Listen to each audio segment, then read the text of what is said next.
سلام و خوش آمدین. امروز صحبت میکنیم در باره ملاهای دروغی گفته میتونیم یا افراطی که تا به مقصد خود برسند، تا شهرت پیدا کنند، تا پول حاصل کنند، تا قدرت حاصل کنند.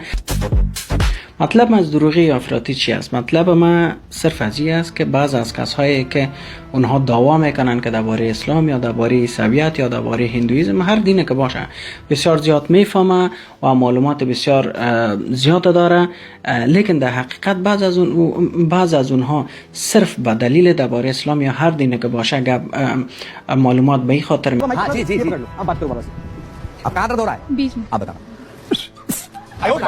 दर्द हो रहा है। बिल्कुल नहीं हो रहा मैं प्रमाण देकर कहता हूँ मशीन लगा दी मैं प्रमाण दे रहा हूँ मशीन इधर आ जाओ थोड़ा बिल्कुल नहीं हो रहा देखिए बिल्कुल कहीं भी दर्द नहीं हो रहा है पर हो रहा है नहीं हो रहा है हो रहा है मुझे वॉमिटिंग फीलिंग भी हो रही है नहीं फीलिंग बिल्कुल वेटिंग हो रही है او از قوم خواجه ها خود حساب میکرد، بسیار زیاد طرفدار داشت. هر جایی که میرفت که سرش گل پاش میکردن و پول پاش میکردن، که میگفت که یا الله بگوین یا بسم الله بگوین 3 دفعه یا 7 دفعه که دویتان قبول شه، بگو دو قبول شه.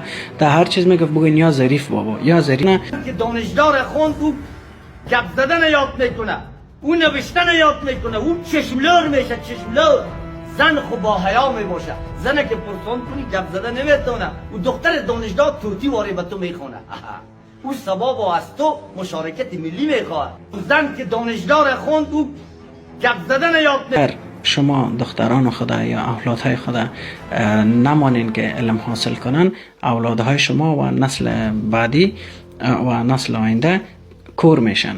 یعنی نابینا به این دلیل بود که خودش گفت که اگر مادرم سواد می داشت، قطره که در چشم من انداخت او را میتونست بخوانه که قطره صحت یابم نمیکنه لیکن کورم میکنه، هیچ وقت قطره در چشمایم نمانداخت.